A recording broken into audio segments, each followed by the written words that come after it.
안녕하세요. 환영합니다. 저는 네이버 블로거이자 네이버 인플루언서 빅레드머신입니다. 오늘은 2025 일리미네이션 체인버, 샬롯 플레어, 제비 오우즈, 카멜로 헤이즈 등의 소식을 준비했습니다. 그럼 다 함께 지켜봅시다. 첫 번째 소식입니다. 2015 일리미네이션 체인버는 3월 1일 캐나다 온타리오주 토론토 로저스 센터에서 개최됩니다. 이 경기장은 구 스카이 돔이며 1990년 레슬매니아 6에서 헐크 호건 대 얼티밋 워리어 경기와 2002년 레슬매니아 18에서 헐크 호건 대 더락 경기가 열린 역사적인 장소이기도 합니다. 지금까지 캐나다에서 열린 이벤트 중 최고의 입장 기록은 레슬매니아 18이며 당시 티켓 가격만 384만 달러, 하나로 약 54억 8,522만 4천원 이상 벌어들였습니다. 데이브 멜츠에 따르면 2025 일리미네이션 체인버는 티켓 가격만 500만 달러, 약 71억 4,350만원 이상 벌어들일 것이고 캐나다 역사상 최고 입장 기록을 세울 것이라고 보도했습니다. 다음 소식입니다. 최근에 샬롯 플레어 근황이 공개되었습니다. 그녀는 숀 스피어스, 키아나 제임스 등 여러 선수들과 함께 링에서 열심히 훈련하고 있는 중입니다. 샬롯의 왼쪽 다리를 자세히 보면 여전히 무릎 보호대를 착용하고 있는 모습입니다. 샬롯 플레어의 정확한 복귀 날짜는 미정이지만 이전에 그녀가 레슬매니아 41에서 주요 역할을 맡는다는 루머가 있었습니다. 코피 킹스턴은 최근 배틀그라운드 팟캐스트에서 제비 오우즈가 WWE에서 11년이나 활동했지만 아직도 큰 기회를 얻지 못했다고 말했습니다. 그래서 제비 오우즈도 세계 챔피언에 등극할 자격이 충분하며 언젠가 그가 월드 챔피언이 될 수 있을 것이라고 주장했습니다. 제비 오우즈 역시 WWE 챔피언 등극에 대한 열망을 가지고 있다고 덧붙였습니다. 카멜로 헤이즈는 최근 인터뷰에서 처음이자 마지막으로 존시나와 링에서의 경기를 원한다고 말했습니다. 그리고 트위터를 통해서 스맥다운 단장 닉 알리스에게 존시나와의 경기를 요청하기도 했습니다. 다음 소식입니다. 오바 페미는 12월 7일 NXT 데드라인에서 에디 소프 데타로 남성부 아이언 서바이버 챌린지 매치에 깜짝 복귀해서 승리를 거두었습니다. 그는 이제 조만간 NXT 챔피언 트릭 윌리엄스를 상대로 타이틀전을 펼칠 예정입니다. 또한 내부 보고서에 따르면 트리플 H가 오바 페미를 상당히 지지하고 있다고 합니다. NXT 단장 에바 레이는 데드라인이 끝난 이후 트위터를 통해서 주저함 없이 NXT가 세계 최고의 여성 디비전이라고 선언했습니다. 그러자 많은 팬들이 찬성하며 하트를 표시했지만 반대하는 팬들도 적진 않았으며 논쟁을 불러일으켰습니다.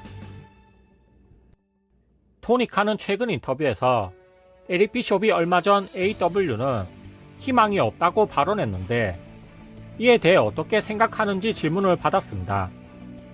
그러자 토니 칸은 다음과 같이 답변했습니다. 전혀 모르겠습니다. 그 사람이 무슨 말을 하든 그냥 놔두세요. 신경 쓰지 않습니다. 그가 뭐라고 하든 1도 상관없습니다. 누가 뭐래도 AEW는 정말 잘 해냈고 자랑스러운 단체입니다. AEW는 워너 브라더스 디스커버리와의 새로운 단연 계약을 했고 앞으로 몇 년 동안 전례 없는 엄청난 기록을 세울 것입니다. 지금도 여전히 환상적인 일을 하고 있다고 생각합니다. 라고 말했습니다. 펜타일 제로 미에도는 이달 초에 AEW와 계약이 완전히 만료되었고 이제 그는 올 엘리트 레슬링 명단 페이지에서 완전히 삭제되었습니다. 펜타는 WWE를 포함한 모든 단체에서 자유롭게 계약할 수 있게 되었습니다. 최근에 그는 루차 리브레 AAA TV 녹화에 깜짝 출연하기도 했습니다. AAA와 계약을 맺은 건지 아직 불분명합니다. 다음 소식입니다. 1982년 레슬링 올스타 헐크 호건 카드가 경매에서 무려 13만 2천 달러, 약 1억 8,949만 920원에 낙찰되어 역대 가장 비싼 레슬링 카드가 되었습니다. 42년이 지났지만 비교적 깨끗하고 흠집 없는 테두리를 자랑합니다.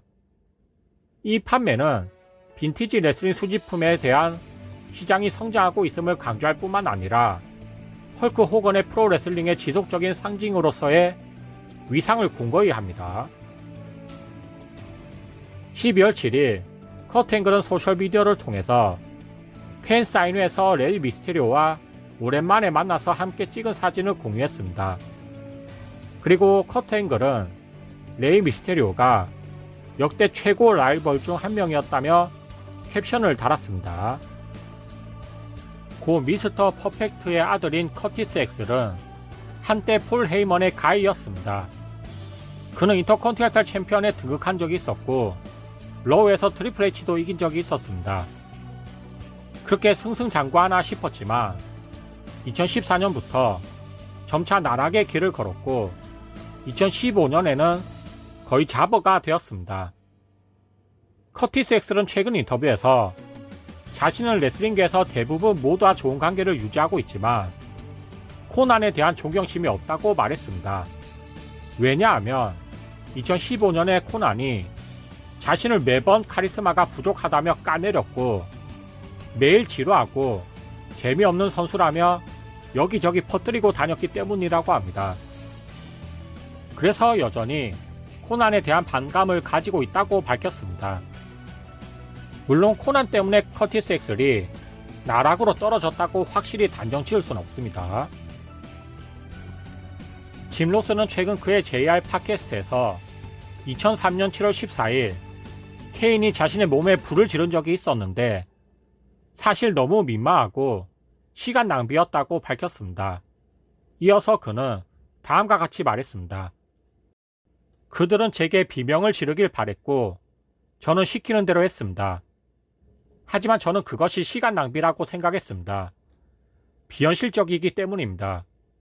시각적으로 충격적이기는 했지만 WWE가 바랬던 방식으로 청중에게 다가가지 못했다고 생각합니다.